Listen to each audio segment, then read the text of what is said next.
Well, hey there, YouTube. Petey Two Finger here, talking about racism in this video. This is basically, I don't know how to put this. It's a story that I read on the news today that I wanted to talk about because I don't really know how to feel about it. I know what my first reaction is. Nearly 200 protest racist gay bar dress code copied from Pittsburgh Public School. So what this is, at nightclubs, I saw an episode of Bar Rescue, which has become, I've almost watched them all. My younger brother recommended it to me. And what it is, this guy, John Taffer, he's kind of a big dude, got a bit of an East Coast accent. You'll call him if you've got a bar and it's not making money, and he'll come in, he'll film some stuff, kind of clandestine stuff, and try to catch you slipping. And then they come in and they inspect the kitchen, and they'll be like, there's maggots in the deep fryer, you got roaches in your rum. Like, they find all this like really messed up stuff, and usually the owners are drinking, and there'll be like stupid stuff going on where the waitresses are flashing the customers or, overpouring for tips.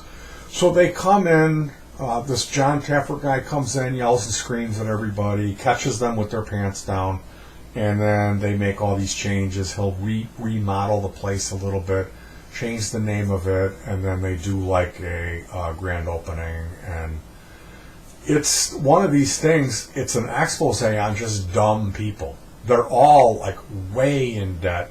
And that's the thing about me. We don't owe a cent, and we never have. We've never had a credit card. So you can laugh at me. Yeah, I don't have a house. I rent an apartment, but I am not a slave to any man. And that's, I can't imagine it being the other way. I cannot fathom going to bed at night knowing that I'm underneath that hammer. I couldn't do it. I could not do it. So that's my mental illness, is like, I will sacrifice a real lot to not owe anybody anything. So, yeah.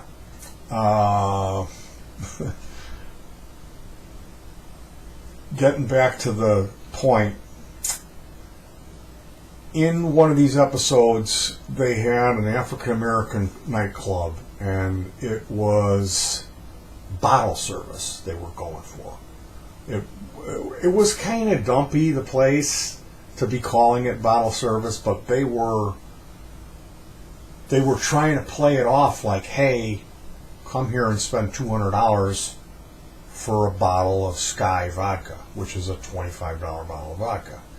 And they would set you up with your own table, and a woman would come out kind of dressed to the nines with some folded up napkins, 2 different little jugs of juice, a couple of cups with some fruit in it, and then a bottle of Sky vodka, and then some glasses. And you would be able to drink the whole bottle between you and your crowd and mix your own drinks. And then the other people in the bar see you, and you're over there with your bottle service, and they're over there drinking draft beer. So it's like kind of a class thing. You go in there, you dress up, you bring your old lady and her girlfriends come, or whoever your little posse is, and it's for people that want to have a taste of that high life and pull a little money down. They had a strict dress code, and one of the problems they had was more like hood-type people coming in with drug dealing in the back, and everyone was bringing in their own liquor, and then they were fighting. So they were worried about weapons coming in, and what it came down to was, if the bartender enforced the dress code, you would get an older clientele that had the money. That was like, the women would be dressed to the nines, the men would have, like suit jackets on, nice shoes, and those people don't fight. They spend money, okay? But if you start letting hood rats and young guys who are wearing pajamas or sagging pants and a wife beater with chains and their hats on backwards with gang logos everywhere. Those guys come in and they scare off the older crowd, the people that spend money. It's those guys, it's the ratchet hood guys, the drug dealing young thugs that don't spend any money. They're in there selling drugs. They're having gay sex in the bathroom to give more cocaine to the guy that's feeding out. They're bringing weapons in there. There's all kinds of, fighting, stabbing, shootings. It's a nightmare for the club owner, okay? And establishing the dress code is what separates that place and what makes it successful. So what John Taffer did was, right away he went to that bartender guy, or the bouncer, the door guy at the door. What do you call that guy at the door? There's a name for it. A bouncer. Yeah, I think there's a name for the guy that checks IDs that lets you in. Anyway, they went to that guy and they told him, look it, my way or the highway, and he didn't do it. They busted him on it, and then he shaped up. And they had some people, they put liquor on people and had people try to sneak in, and he caught them, and they were like, okay, you did a good job. You got to keep doing this. We're going to enforce this dress code, and that's what's going to make this place successful. So, is that racist? Because none of the people in the bar were white. None of the people in the bar were Mexican. None of the people were Asian. They were all blacks. And they weren't interested in thugs. They didn't want gangbangers in their bar. Is that racist? I don't know. I can't. My reaction to it is it makes sense, and they have the right to do that because it's their business, and it's a drinking establishment. Was the higher percentage of people dressed appropriately, though? What do you mean? You said, is it racist? Was everybody dressed inappropriately, or were some just dressed, I guess? When they started the bar, it was a nightclub, and people were... See, the problem was it wasn't really a nice club. It was like a dive bar that they tried to make it like it's got bottle service, but it was a dumpy place. So it started out with people were dressing up and going in there, and then the ratchet people infiltrated it, and they scared all of the older people that dressed up out, and they weren't making any money, and it was turning into fights. So it's not racist because the majority of people knew how to dress appropriately, and some don't, but they're all the same race, correct? It's really tough for me. I'm white. I don't know anything about this culture. I'm looking at it from the outside. I don't want to be judgmental to anybody. But as we move on and things change so much, and it's like we've got all these different gender pronouns, and I think it's a generation thing. Things are changing as how we relate to each other in a society. Does a business have a right to enforce a dress code? And is that racist, going after hood rat stuff? So here's what happened, and I don't know. My reaction to it is obviously it's not racist at all. If you own a business and you're drinking in there, people are getting goofy on liquor, we need to have some rules. We need to have some security, and if you're going to if you want to make it into a high-class place, that means you got to keep the riffraff out. And there's nothing racist about that. That's just, the same thing could be said if it was a white club. That there's a dress code. How can that be racist? But at the same time, it's not racist because they're not telling a race they can't come in. They're telling a person who's wearing this kind of clothes. Okay. Here's the story. 200 people protest racist gay bar dress code copied from a Pittsburgh public school.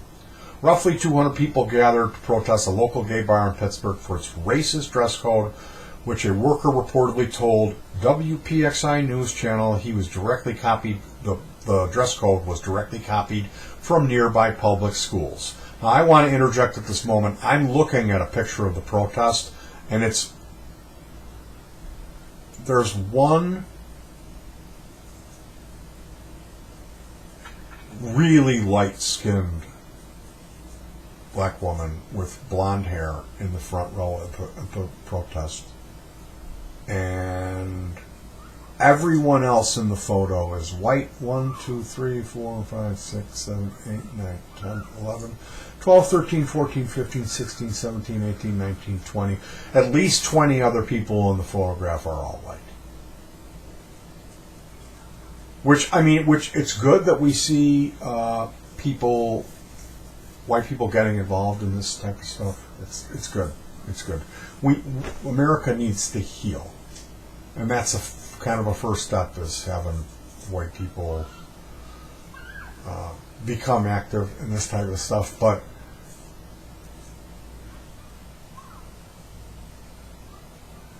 this is ridiculous. Is it? I mean, am I allowed to say? I don't know. My initial reaction to it, and again, I shouldn't say anything because I'm white. I can't really talk about racist stuff, but my initial reaction is this isn't racist. That this is a waste of people's time. That they should be protesting what matters, which right now is police brutality. Isn't that what we're dealing with right now? So, protesters shut down a heavily trafficked road in downtown Pittsburgh to protest 941 Saloon's dress code, which was posted on property windows, according to WPXI. So, here they have the sign, "If we don't drink, no one drinks." And they have a policy posted on the front. The policy prohibits tank tops, cutoffs, sleeveless shirts, hoodies, athletic jerseys without collars, bare midriffs, chained wallets. See right there, I wouldn't be able to get in. Sweatpants, low-hanging pants, exposed underwear, pajamas, gang-related insignia, bananas worn on the head, which I hope we're not wearing bananas on our heads now, are we? It's got to be bandanas. Undershirts worn as shirts. It also requires patrons to wear pants at the waist and wear neat and clean attire. The dress code is racist. The dress code is racist, is what these people are chanting in front of this bar. So. And this is a gay bar?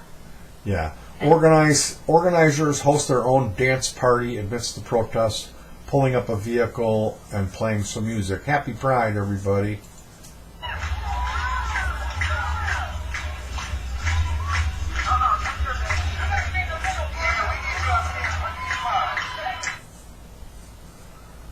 Let the protesters run power for their arcade comedy. Let the protesters run power for their speakers so they could have performers during the protest. Those performers were The Commission, featuring Yo Johnson and Tausha Bonner Johnson. So they were performing. It's a black woman in whiteface. Interesting. After gathering 20 plus allies, the protesters... See, I heard it was 200. The protesters attempted to enter 941 Saloon, but they locked the door.